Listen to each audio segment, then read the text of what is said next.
बांग्लादेश में एक नए सियासी सूरज का उदय हो रहा है। तारिक रहमान अब बांग्लादेश की कमान संभालने जा रहे हैं।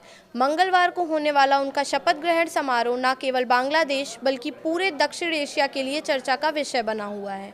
लेकिन सवाल ये है कि क्या शेख हसीना के जाने के बाद भारत और बांग्लादेश के रिश्तों में आई कड़वाहट अब दूर होगी? क्या तारिक रहमान की बीएनपी भारत के साथ एक नई शुरुआत करने को तैयार है? नमस्कार, मैं प्रिया श्रीवास्तव और आप देख रहे हैं न्यूज़ 18। ढाका में सियासी हलचल तेज है। 17 साल के निर्वासन के बाद लौटे तारिक रहमान अब प्रधानमंत्री पद की शपथ लेने जा रहे हैं। ये बदलाव ऐसे समय पे हो रहा है जब शेख हसीना की सरकार गिरने के बाद भारत बांग्लादेश संबंधों में तनाव साफ दिखा। भारत ने शेख हसीना को शरण दी।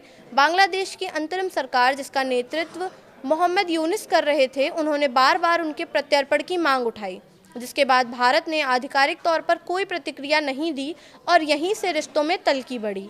लेकिन अब भारत बांग्लादेश रिश्तों के सुर बदलते हुए नजर आ रहे हैं।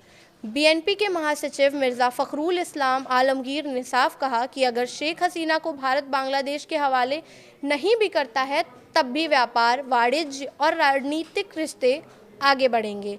यानी संदेश साफ है, मतभेद हो सकते हैं मगर रिश्ते नहीं टूटेंगे। याद कीजिए, अंतरिम दौर में मोहम्मद यूनिस की सरकार ने प्रत्यार्पण को बड़ा मुद्दा बनाया था, लेकिन अब बीएनपी बातचीत के रास्ते पर जोर दे रही है।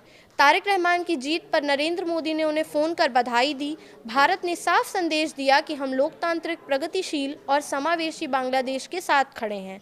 हालांकि शपथ ग्रहण समारोह में पीएम मोदी की जगह ओम बिरला शामिल होंगे, जो एक महत्वपूर्ण कूटनीतिक संकेत माना जा रहा है।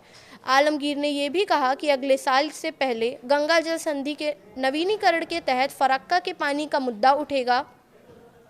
फिर सीमा पर होने वाली हत्याओं का मुद्दा है और हमें इन सब पर बातचीत करनी होगी।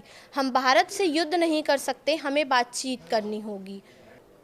तारिक रहमान का अतीत भारत के साथ तनावपूर्ण रहा, लेकिन इस बार उन्होंने भारत विरोधी रुख से परहेज किया। उनकी विदेशी नीति का फोकस बांग्लादेश का सर्वोत्तम हित बताया गया है। अब सवाल ये है कि क्या ढाका और दिल्ली नई शुरुआत करेंगे या फिर प्रत्यर्पण का मुद्दा बार बार रिश्तों की परीक्षा लेगा? तो क्या दक्षिण एशिया में कूटनीति का नया दौर शुरू होने जा रहा है या फिर पुराने विवाद फिर से उभरेंगे? निगाहें ढाका और दिल्ली दोनों पर टिकी हुई हैं। फिलहाल इस वीडियो में इतना ही। ऐसे ही और वीडियोस के लिए देखते रहिए न्यूज़ 18।